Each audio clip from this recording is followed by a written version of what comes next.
उत्तर प्रदेश में लोकसभा की मतगणना की तैयारियां पूरी होने के बीच मुख्य चुनाव अधिकारी नवदीप रिनवा ने घोषणा की कि यह 75 जिलों के 81 केंद्रों पर सुबह 8 बजे शुरू होगी। 8 निर्वाचन क्षेत्रों के वोटों की गिनती 3 जिलों में होगी, जबकि 37 की गिनती 2 जिलों में होगी। डाक मतपत्रों की गिनती जिला मुख्यालय पर की जाएगी।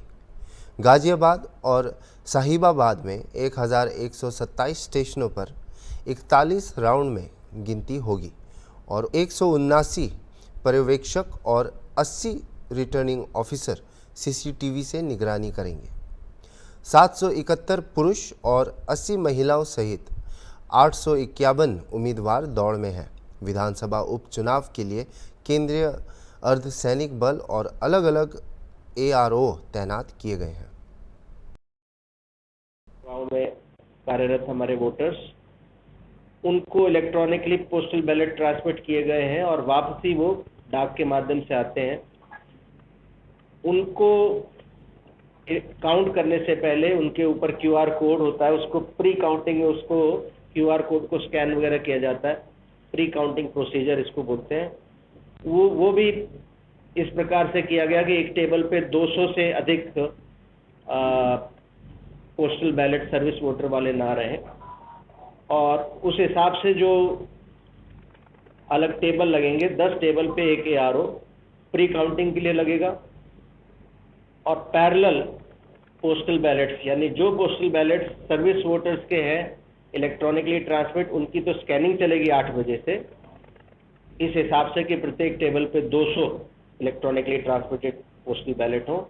और उसके साथ ही साथ पैरेलली जितने पोस्टल बैलेट हमारे कर्मचारियों ने जो वोट डाले वोटर फैसिलिटेशन सेंटर में, वो और जो एब्सेंटी वोटर्स हैं जिनको घरों में जाके वोट डलवाए गए, जिसमें 85 वर्ष से अधिक आयु के मतदाता, पीपल विद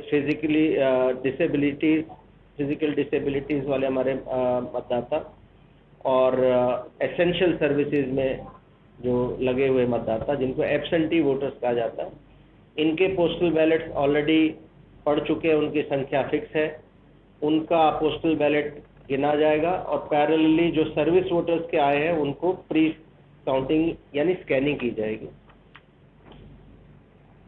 इसके अलावा हमारे 4 विधानसभा क्षेत्रों में बाय पोल भी हुआ है।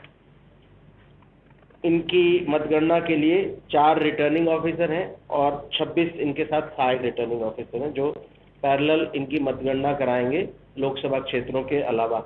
यानी लखनऊ लोकसभा में अगर लखनऊ ईस्ट है तो लखनऊ ईस्ट का जो काउंटिंग है लोकसभा की वो अलग हॉल में होगी और उसमें जो बाईपोल में विधानसभा के लिए होगा वो अलग हॉल में होगी। दोनों में अलग अलग एआरओ, यहाँ तो एआरओ होंगे लोकसभा में और विधानसभा के लिए अलग से आरओ तैनात किए गए।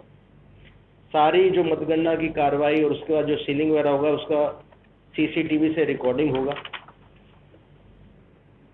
इस निर्वाचन में हमारे पास कुल 851 प्रत्याशी हैं, 771 पुरुष और 80 महिला।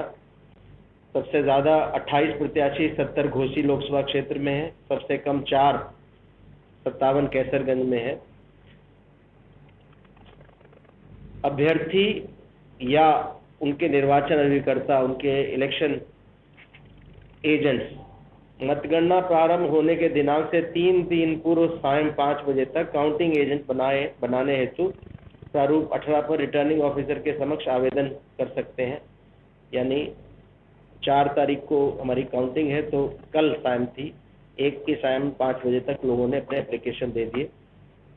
मतगणना एजेंट कौन हो सकता है, इसके बारे में कुछ लोगों को कन्फ्यूजन रहता है। वो सभी कैंडिडेट्स को तो क्लियर किया गया है, इसमें कोई योग्यता निर्धारित नहीं है। 18 वर्ष से अधिक का कोई भी व्यक्ति बनाया जा सकता है। कुछ को बार है, जैसे केंद्र राज्य सरकार के मंत्री परिषद के सदस्य, सांसद, विधायक, मेयर, नगर पालिका परिषद, नगर पंचायत के अध्यक्ष, इनको काउंटिंग एजेंट बनाने पर प्रतिबंध है। केंद्र अथवा राज्य सरकार से सुरक्षा प्राप्त व्यक्तियों को भी काउंटिंग एजेंट बनाए जाने पर प्रतिबंध है। ग्राम प्रधान, सरपंच, पंचायत सदस्य और सभासद, इनको बनाया जा सकता है, इन पे कोई प्रतिबंध नहीं है। यहाँ तक कि अप्रवासी भारतीय को भी, नॉन रेजिडेंट इंडियन को भी काउंटिंग एजेंट बनाया जा सकता है।